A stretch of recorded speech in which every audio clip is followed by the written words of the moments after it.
big plans to tackle some of the best driving roads outside Pittsburgh. But first, we couldn't resist exploring the city itself.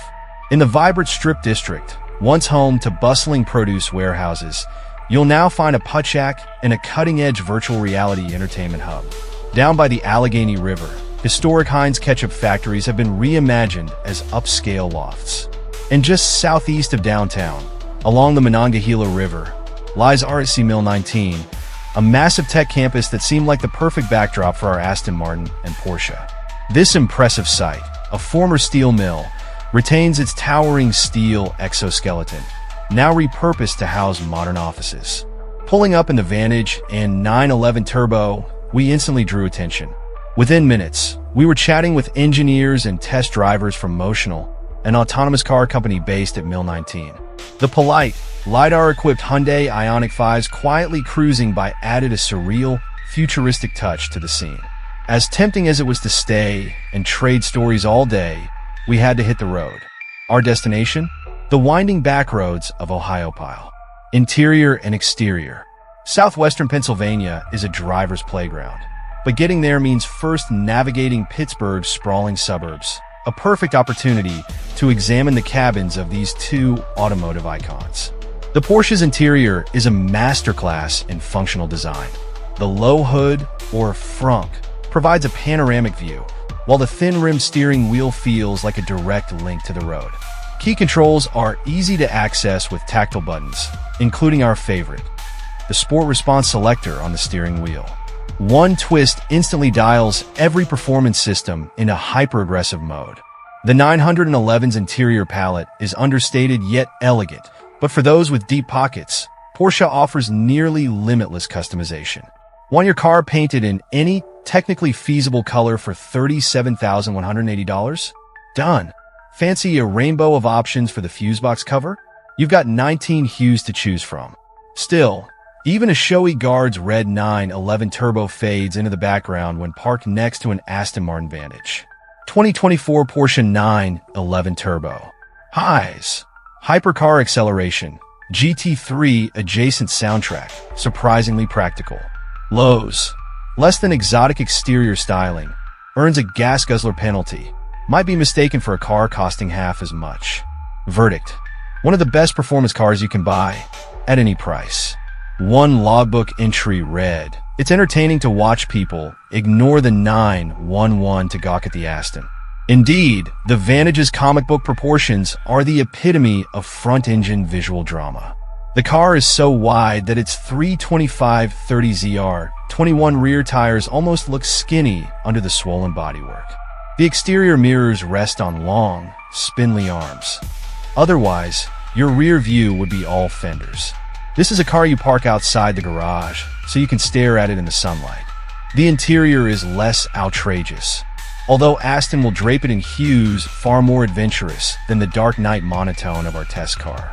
The seats are more comfortable than the Porsche's, soft yet supportive, and we love the simplicity of the mode selection buttons for the suspension and exhaust. There are 3 color-coded options, so if you see red, you know you've conjured the Vantage's evil side. Unfortunately, this particular example had quite a few controls that didn't do anything at all. The cruise control was DOA, the instrument cluster dimmer didn't dim, and the voice control was inoperative. Most confoundingly, the rearview camera's display was like looking through a periscope made of rigatoni, until you shifted from reverse to drive, at which point it would display a glorious view behind the car. Better late than never. We guess? Powertrain and performance. At the quarter mile, the 911 Turbo and Vantage are both traveling at 133 miles per hour. But how they get there, and what happens afterward, reflects the vast disparities in mechanical hardware and engineering philosophy. The 911 Turbo, with its all-wheel drive and 5,000 RPM launch control engagement, leaves the line like it got rear-ended by a supernova. In an era when electric cars dominate the drag strips, the 911 Turbo stands up for piston power, hitting 60 miles per hour in 2.3 seconds and blasting through the quarter mile in 10.3 seconds. The Vantage requires 11.1 seconds to do the latter deed, owing to its relative lack of traction at launch. One of our testers remarked, hitting 60 in 3.2 seconds like the Vantage does is crazy quick. But a 911 Turbo is even quicker, and not by a little bit. Vantage owners racing for pink slips will want to specify a race to 180 miles per hour, which is the point where the Aston finally hangs a lead on the 911 Turbo, 24.1 seconds to 25.0. Those are crazy stats, and the gravity warping performance extends beyond the drag strip. From 70 miles per hour, the Vantage's carbon brakes enabled a 148-foot stop, but the 911's iron rotors hauled it down in 142 feet. On the skid pad, the Aston pulled 1.01 Gs to the Porsche's 1.06. Even the Porsche's active exhaust had a wider bandwidth than the Aston's. In normal modes at wide open throttle, the 911 is quieter at 92 decibels, but in Sport Plus, its uncorked exhaust is louder, registering 99 decibels. The Aston did win the fuel economy contest, with 19 observed mpg to the Porsche's 18. 2025 Aston Martin Vantage. Highs, showstopper looks, outrageous high-speed acceleration, AMG thunder under the hood.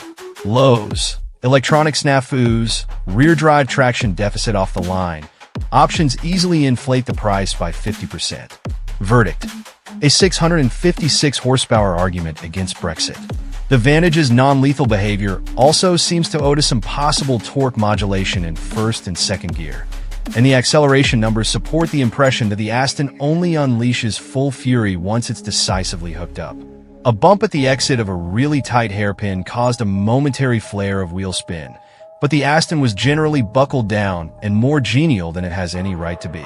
The main issue is that its limits are so high you'll break the speed limit long before the car is really exerting itself. That critique extends to the 911 Turbo, and then some. Other than its own Turbo-S brethren, this might be the quickest point-to-point car you can buy. Any road, any conditions, no excuses. A 911 Turbo makes you think you could enter a WRC event and win. Or maybe that you're possessed by Fangio. Mash the throttle, and the world scrolls at 5 times speed, so better keep up. The Vantage on its own is sublime. Then you get in the 911 and realize there are fine gradients of excellence that Porsche knows how to exploit. Dive into a corner in manual mode, and the 911 Turbo's dual-clutch transmission cracks off perfectly smooth downshifts, while the Vantage's torque converter automatic imposes a slight lurch as it grabs a lower gear. The Vantage's AMG V8 sounds silky and expensive, but ultimately less exotic than the Porsche's howling flat six.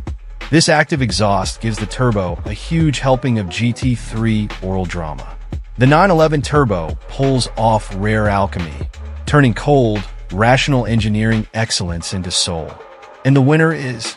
At one point in our journey, we drove past a 19th century log cabin with a window air conditioner stuck through the wall, and it occurred to us that, under the wrong stewardship, that could have been a metaphor for the 911 Turbo.